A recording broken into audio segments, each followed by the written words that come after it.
Hello everyone, welcome to another Rick's Picks. Today I'm going to be doing my review of the G.I. Joe classified figure Firefly.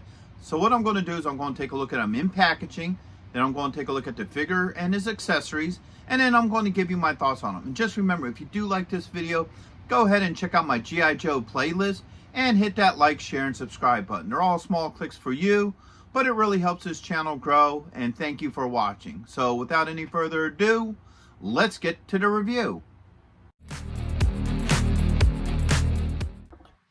So here he is in packaging. First off, you get this picture of the figure with a neat background of fire and stuff behind him, which looks really cool.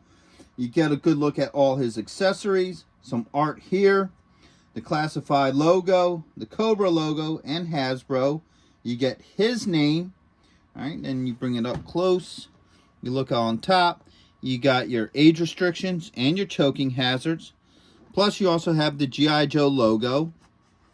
Spinning around this way, you get that art again, which is really nice. I kind of dig that.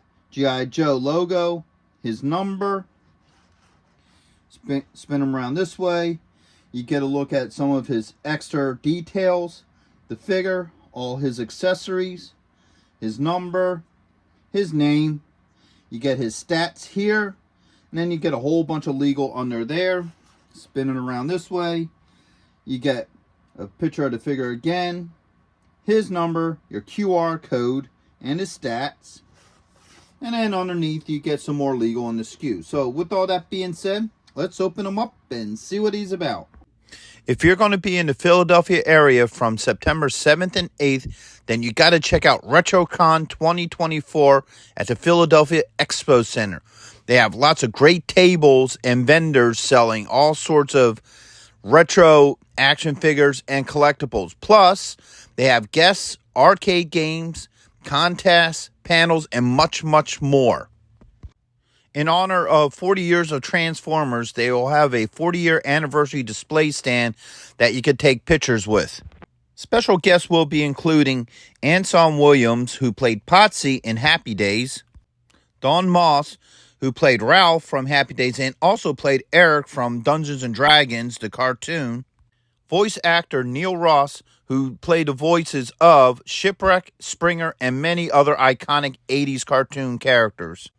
Actor Lee Majors will also be there, best known for playing the $6 Million Man and the Fall Guy. He was also in Ash vs. the Evil Dead and The Night the Reindeer Died. So not only do they have the $6 Million Man, but they also have Lindsay Wagner, the Bionic Woman. So here he is out of packaging. I like the overall look to him. I really do feel like he captures the look of the original 80s Firefly figure, more so than the earlier version of him that came out a couple years ago. I forget what exact wave he was, but I did do a video on him as well, so if you want to check that video out, go ahead and do that. So let's start taking a look at him. Let's give him the rotation.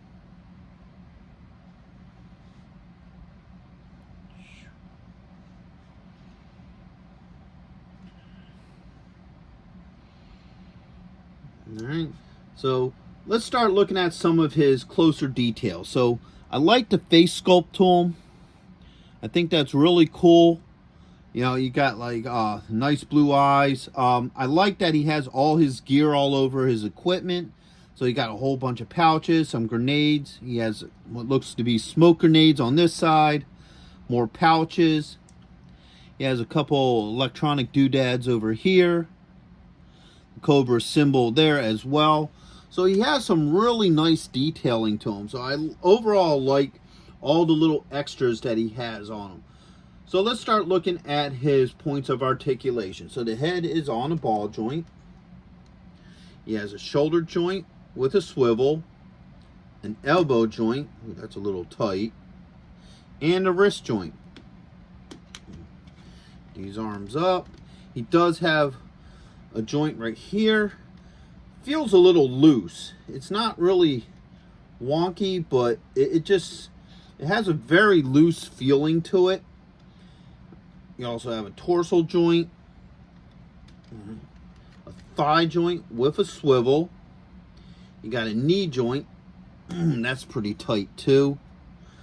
a swivel at the top of the boot, and you do have an ankle joint. Oh yeah, that's really tight. They seem to move okay for me, but if you want to, you may want to use a little bit of heat on the elbows and maybe the knees because they feel really tight. So you may want to loosen them up a bit. But overall, he isn't really that bad looking. I like the overall look to him. He seems to move pretty well. So overall, I do like the figure himself.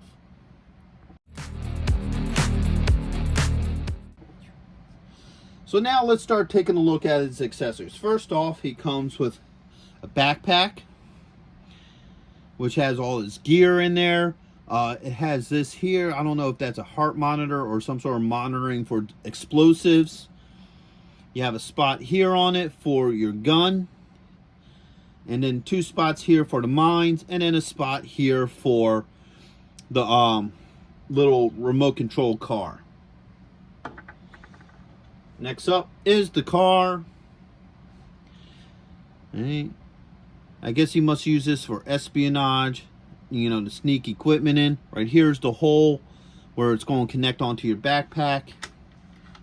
It doesn't roll very well. The wheels do spin, but they don't work very well. So you're not going to get a whole lot of rolling action out of this. They're just a little too tight for that. Next up, you got his infrared goggles or night vision. Could probably be both. You have a pistol.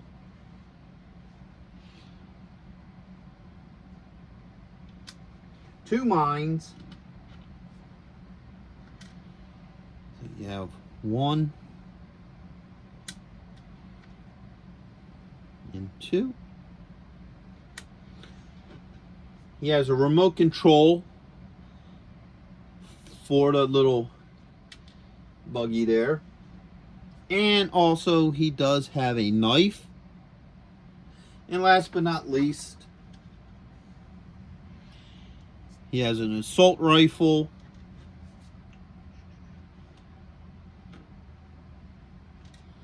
With a silencer. Let's clip that on now. Actually, no. That's not a silencer. That's a blast. That's a blast muzzle. If you look at it a little bit closer, you can see what would be the holes in it that would prevent blast, you know, a lot of excessive blast. And then he has a clip. The clip should just pop right on in. It does. So there it is with the clip, blast muzzle. It pretty much represents his original gun pretty well, except I think the original one was like a green. So I kind of like that they have a more realistic color to this. So now let's see how well all this fits on him. So first off, let's put the pack on him. All right, that just slides right on. I don't have any issues with the pack. All right.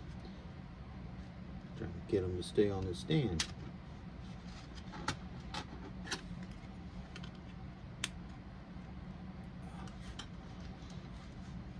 So now let's do the knife in this hand.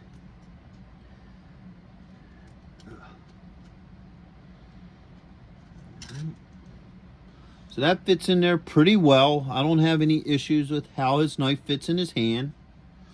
Next up, let's do the pistol.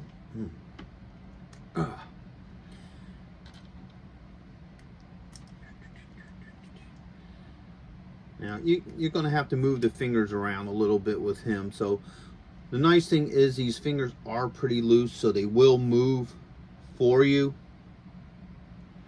Oops. All right. Now let's get that trigger finger in there. Boom. All right. So the pistol fits very nicely in his hand. You can also get the finger inside the trigger hole, so I don't have any issues with either of them. Getting back on the stand. The knife fits right here on his wrist. Slides in there. Just as easy. The pistol, he has a little holster right here. fits in there nicely. So the knife fits nicely in there. I don't have any issues. The same with the pistol. So next up, let's try his gun here. Once you got the pistol in there and moved it around, the gun fits in really easy. Oh, let's get that hand out of the way. I don't have any issues with that. Let's see if one of these mines can actually fit in his hand. Yeah. So that just slid in really nicely into his hands. No issues with that. Let's try this remote control. Alright, so that too also fits in his hand. I don't have any issues with that. Now his rifle here. Let's get this out of here. You got this peg here. Fits through the trigger like that, and it sits on there. And then you got your two mines. Pop on either side. Just like that. That's one side. That's the other side. So they fit really well onto the backpack. No issues with those. And then this kind of sits right there. All right, so now you can connect that as well. I don't like so much how that connects there. It just looked like it would be awkward. I mean, it could sit there. You know, it looks all right. But I personally would think that would be like awkward having that hanging off of your back like that. Just my personal opinion.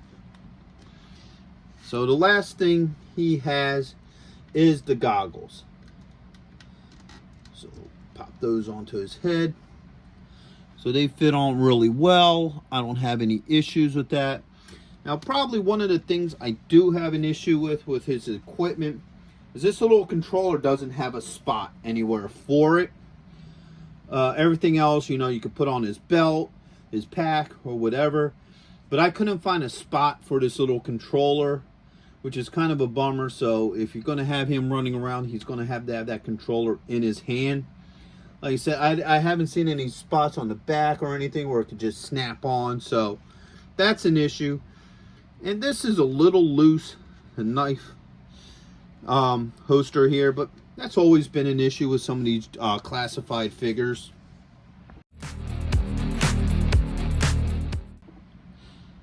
So overall, I do like this figure. I think he looks really cool. I like the attention to detail to him. I like the factor that most of his equipment has spots somewhere on him to be stored away. The only things I don't like about it is that this handle, or actually controller, really doesn't have a spot anywhere on him. And I'm not too keen on how the buggy fits on the back there, the little roller. Now, I think I would have liked to have seen something a little bit better for hooking on here. But overall, you know, the equipment works really well. Everything fits fine in his hands. The figure himself, he does have some really tight joints, like the elbows and the knees. So you may want to decide to use heat just in case. And I feel like this joint here underneath the ribs is just a little loose. But it's not so loose to where he's, you know, jiggling around. So, you know, that's not a major issue. But overall, I think he's a pretty cool looking figure. I like him overall. I think he would go great with your classified figures and what have you. So, with that being said, I hope you all did like this review. If you did, go ahead and check out my G.I. Joe playlist and hit that like, share, and subscribe. They're all small clicks for you, but it really helps this channel grow. So, once again, I want to say thank you for watching, and I'll see you all in the next one. Late.